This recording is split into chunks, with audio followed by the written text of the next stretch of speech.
Hi hello welcome back. എല്ലാവരും ഒത്തിരി സന്തോഷത്തോടെ ഇരിക്കുന്നല്ലോ അല്ലെ. നമ്മളൊരു കടങ്കഥ കേട്ടിട്ടില്ലേ, മുല്ലപ്പൂമ്പടി ഏറ്റുകിടക്കും കല്ലിനും ഉണ്ടാവും സൗരഭ്യം എന്നുള്ളത് അല്ലെ. അത് പറയുന്നത് നമ്മുടെ ചുറ്റുമുള്ളത് എന്താണോ അത് നമ്മളിലേക്കും അഫക്റ്റ് ചെയ്യും എന്നുള്ള ഒരു കാര്യമാണ് ആ ഒരു കടങ്കഥയല്ല, എന്താ പറയാ, പഴഞ്ചൊല്ലിലൂടെ പറയുന്നത് അല്ലെ. അപ്പം നമ്മുടെ ചുറ്റുമുള്ള ഇത് എന്ത് ശക്തിയാണ് നമ്മൾ തിരിച്ചറിയേണ്ടതുണ്ട്. നമ്മുടെ ചിലപ്പം നമ്മുടെ നന്മയുടെ ഒരു വെള്ളനിലമുള്ള സ്ഥലങ്ങളിലായിരിക്കാം നമ്മൾ ജോലി ചെയ്യുന്നത് അല്ലെങ്കിൽ നമ്മൾ താമസിക്കുന്നത്.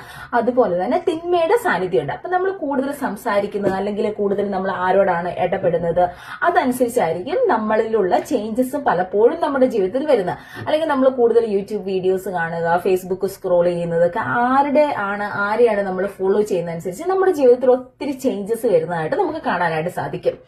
പക്ഷെ ചില സമയങ്ങളിലൊക്കെ ആ ഒരു ചേഞ്ചസ് എപ്പോഴും പോസിബിൾ ആവണമെന്നില്ല. ചിലപ്പം നമ്മൾ ആഗ്രഹിക്കുന്നത് നമ്മൾ ഒത്തിരി സന്തോഷത്തോടെ ഇരിക്കണം, എല്ലാവരും തന്നെ ആഗ്രഹിക്കുന്ന അങ്ങനെ ഒത്തിരി സമാധാനത്തോടെ ഇരിക്കണം, അങ്ങനെയൊക്കെയുള്ള കാര്യങ്ങളാണ്. എന്നാൽ ചില സമയങ്ങളിൽ നമുക്ക് അങ്ങനെ ഇരിക്കാൻ സാധിക്കാതെ വരുമ്പോൾ നമ്മൾ ബുദ്ധിമുട്ടാറുണ്ട്, ഫ്രസ്ട്രേഷൻ വരാറുണ്ട് അല്ലെ. അപ്പം അതിന് പറ്റുന്ന ഒരു ദൈവവചനം ഞാൻ ഇന്ന് പരിചയപ്പെടുത്തി തരാം കേട്ടോ. അപ്പം നമ്മുടെ ഉള്ളിലുള്ള ശക്തി എന്ന് പറയുന്നത് നമ്മുടെ പുറമേയുള്ള എല്ലാ ശക്തികളെക്കാൾ വലുതാണെങ്കിൽ, അപ്പം അതായത് നമ്മുടെ ഉള്ളിൽ കൂടുതൽ സ്നേഹവും സന്തോഷവും സമാധാനവും മാത്രമാണെങ്കിൽ പുറത്തേക്കും ആ ഒരു സന്തോഷവും സമാധാനവും ഒക്കെ പകർന്നു കൊടുക്കാനൊക്കെയായിട്ട് സാധിക്കും. പക്ഷെ ചില സമയങ്ങളിലൊക്കെ ആ ഒരു ദുഷ്ടശക്തികൾ കാരണം നമുക്കതൊന്ന് തകർക്കാൻ അല്ലെങ്കിൽ അതിന് ആ ഒരു സന്തോഷത്തോടെ ഇരിക്കാനായിട്ട് നമുക്ക് സാധിക്കുന്നില്ലെങ്കിൽ ഞാൻ ഈ പറയുന്ന വചനം നിങ്ങളൊന്ന് റിപ്പീറ്റ് ആയിട്ട് ഏറ്റുചൊല്ലി പ്രാർത്ഥിച്ചു നോക്കിയോ, നിങ്ങളുടെ ജീവിതം ചേഞ്ച് ചെയ്യുന്നതായിട്ട് കാണാനായിട്ട് സാധിക്കും. നമ്മുടെ ഈശോ പരസ്യ ജീവിത സമയത്തിന് തൊട്ട് മുമ്പുണ്ടല്ലോ, സാത്താനാല് ഒത്തിരി പരീക്ഷിക്കപ്പെട്ടു.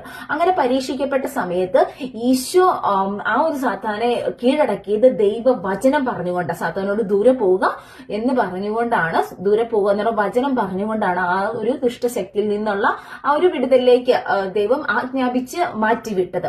അതുപോലെ നമ്മളിലും പരിശുദ്ധാത്മാവിന്റെ കൂടുതൽ ശക്തി നിറയാനായിട്ട് നമ്മൾ പ്രാർത്ഥിക്കാം. അതുപോലെ തന്നെ നമ്മുടെ ചുറ്റുമുള്ള സറൗണ്ടിങ്ങിൽ നമ്മളെ ബുദ്ധിമുട്ടുന്ന എന്തെങ്കിലും ഉണ്ടെങ്കിൽ ഞാൻ ഈ പറയുന്ന വചനം ഏറ്റു പറഞ്ഞ് പ്രാർത്ഥിച്ചുകൊള്ളുക. ഞാൻ പിന്നായിട്ടും അതുപോലെ ഫസ്റ്റ് കമന്റ് ആയിട്ടും കൊടുക്കാം. എനിക്കും എന്റെ കുടുംബത്തിനോ എനിക്കെതിരെ വരുന്ന എല്ലാ ശത്രുക്കളെയും തന്റെ അങ്കുലിനീ ചലനം കൊണ്ട് തകർക്കാൻ കഴിയുന്ന സർവശക്തനായ ദൈവത്തെങ്കിലാണ് എന്റെ പ്രതീക്ഷ.